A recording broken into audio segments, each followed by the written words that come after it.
Halo, Assalamualaikum. Swadihap, saya Kare. Di video kali ini kita bakal belajar caranya nuangin ide ke tulisan. Karena pasti banyak banget idenya, tapi susah nulisnya. Itu bukan problem ya. Kalau iya, tonton video ini sampai habis, tapi subscribe dulu. Udah? Terima kasih. Untuk tipsnya, ayo kita mulai.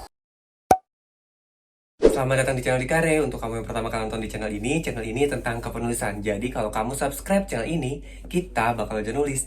Jadi bukan cuma kamu, saya juga masih belajar. Jadinya kita bakal belajar bareng-bareng. Kalau kamu mau nanya di komentar silakan. Apapun dibahas juga boleh. Maksudnya kalau kamu mau request konten juga silakan. Jadi harus subscribe.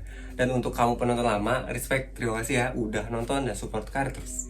Tadi udah disinggung sedikit di video kali ini tuh kita bakal belajar caranya nuangin ide jadi tulisan. Yang tadi udah saya bilang juga, semua orang kalau ngomongin ide itu pasti banyak banget idenya. Tapi cara nuanginnya gimana? Sebelumnya saya nggak bakal ngejudge kamu harus ngikutin apa yang saya sebutin di video ini. Karena berhasil di saya belum tentu berhasil di kamu, bener gak? Bener, tapi kemungkinan besar berhasil. Karena memang ini metodenya dan ini yang paling gampang. Langsung aja, yang pertama itu kamu harus catat idenya. Apa hubungannya nyatet ide sama nuangin ide? Kan butuhnya nuangin ide ke tulisan kan? Maksudnya nuangin ide jadi tulisan, tapi kenapa harus nyatet ide? Gini logikanya ya, kalau kamu punya ide nih, anggap idenya ada 15, udah gak usah banyak-banyak, anggap idenya 15 atau 500 juga boleh, silakan, suka-suka kamu, tergantung kamunya. Misalnya idenya itu ada banyak, tinggal nulis kan. Kalau misalnya kamu harus nyari ide dulu terus ditulis, itu bakal susah. Kalau misalnya kamu cuma punya satu ide doang, terus kamu menulis, ujungnya bingung lagi. Kenapa kayak gitu? Karena misalnya saya tadi nonton film, misalnya ada adegan lagi pacaran di sekolah misalnya, itu ide saya dapat ide, dapat adegan dari situ, terus bisa jadi cerita. Nulis nih, oh tadi ada yang adegan pacaran nih, kayaknya bagusnya dibikin cerita. Terus di film ini tadi abis pacaran di sekolah, terus dia nonton, masa gue nulisnya dinonton lagi, masa sama dong nanti jadi plagiat, gitu loh maksudnya. Jadi kenapa idenya nggak cuma satu, takutnya yang tadi ada di otak nih yang fresh banget itu, yang baru dapat banget itu, ditulis yang akhirnya malah jadi mirip. Jadi jangan cuma satu. Itu alasannya kenapa harus punya banyak ide. Kalau ngomongin banyak ide ya kamu bisa nulis di notes HP, bisa nulis di buku, bisa nulis dimanapun, intinya dicatat. Kenapa? Karena nanti lupa lagi. Ya emang sih kalau saya pribadi emang saya orangnya pelupa, jadi apa-apa pasti catat. Tapi kalau misalnya nemunya sekarang nih, terus nanti malam misalnya pengen nulis tapi ternyata nggak moodnya nanti setelah seminggu kemudian, idenya yang tadi itu bisa jadi lupa gak sih? Bisa jadi kan. Jadi intinya kalau misalnya dapat banyak ide, tulis kapanpun dapat idenya, catat. Itu yang pertama, jadi catat dulu idenya sebanyak apapun. Yang kedua, kalau udah nyatet idenya, terus kamu buat alurnya. Bingung gak sih kenapa dibuat alurnya? Kan ini tujuannya pengen nulis, kenapa harus bikin alur? Nuangin ide jadi tulisan, kenapa harus bikin alur? Tadi udah dibahas dikit sebenarnya. Kalau saya punya idenya, ada adegan pacaran di sekolah. Setelah pacaran, adegan satu, anggap lah ya, satu adegan itu jadi satu bab deh. Misalnya bab itu adalah pacaran di sekolah misalnya. Terus pas udah selesai, lanjutnya gimana? Kalau misalnya idenya cuma satu, yang ada kamu malah bingung nuangin idenya jadi tulisan.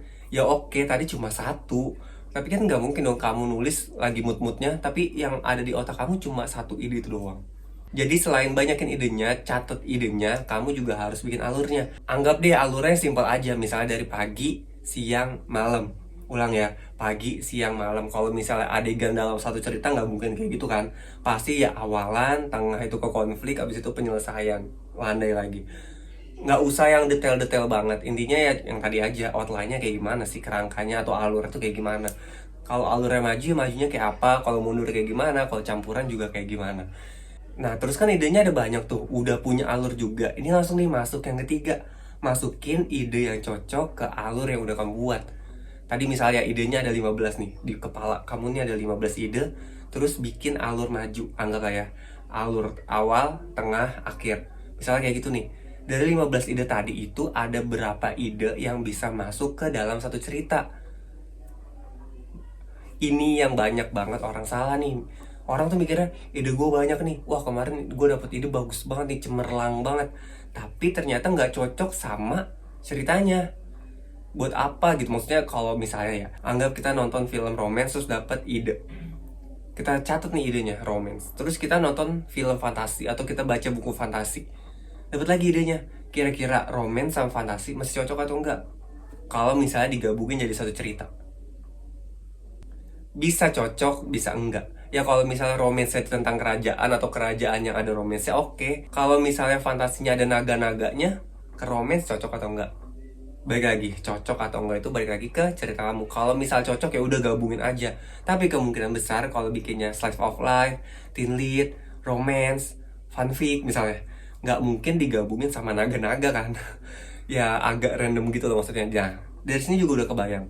Dari dua ide itu aja udah kebayang ya. Dari romance dan fantasi aja belum tentu bisa digabungin. Nah itu, tapi balik lagi, namanya ide, kapan munculnya kita nggak tahu, lagi ngapain juga kita nggak tahu, lagi ngapain. Catat aja, nanti kalau misal cocok digabungin, kalau nggak cocok jangan dihilangin, jangan dihilangin, tapi dipakai buat cerita-cerita nanti yang seperti itu. Cerita pengalaman dikit ya, saya ini nyatet ide itu ada di sticky note laptop, ada di sticky note handphone, ada di Google Drive, ada di notes handphone, ada di buku catatan. Jadi emang banyak. Tapi kan kalau buku catatan biasanya kalau lagi di rumah doang ya. Kalau misalnya di mana-mana, kalau misalnya lagi nonton bioskop gitu misalnya, atau nonton di laptop, kan agak repot ya kalau misalnya harus ngetik. Kalau misalnya harus nyatet di buku. Jadi ya udah, nonton di laptop atau nonton di iPad gitu misalnya. Ih, bagus nih, catet. Kalau nontonnya di laptop, di sticky note, kalau laptop kan sticky note-nya nempel di Windows ya, di desktop, jadi gampang. Ya udah, catat aja. Jadi nanti kapan-kapan saya kasih lihat ya sticky note saya di laptop. Pasti kamu bakal tercengang ngeliat sticky note saya. BTW, sticky note laptop itu yang ada di rumah, kalau di tempat kerja ada juga. Saya kan punya PC ya di tempat kerja. Sticky note-nya juga dipakai buat nyatet ide-ide. Jadi bukan buat kerjaan doang, tapi buat ide. Kalau sticky note saya di laptop bahkan ada 6. Jadi ada sticky note buat adegan, ada sticky note buat kata motivasi atau quotes, ada juga kerjaan, konten gitu-gitu. Jadi emang ada banyak sticky note. Tapi bukan sticky note yang berjejer ngalingin desktop gitu, enggak. Saya tetap rapi kok. Nanti dikasih lihat ya. Ingetin di komentar, ingetin. Nanti diliatin di Instagram kali ya, atau di mana, ya udah nanti aja. Itu sih tips dari saya. Kita recap ya. 3 cara nuangin ide jadi tulisan. Yang pertama, catat idenya. Yang kedua, bikin outline atau alurnya. Dan yang ketiga, masukin ide yang cocok aja. Kalau misal kamu request konten, boleh di bawah ketik aja, nanti dibahas. Kalau misalnya saya kompeten. Terus kalau misalnya kamu mau nanya-nanya apapun, boleh juga di bawah. Jangan lupa juga follow Instagram, TikTok, dan lainnya di Dikare, DHIKARE. Jadi semuanya sama, Dikare. Cukup sekian, terima kasih sudah nyimak. Bagaimana?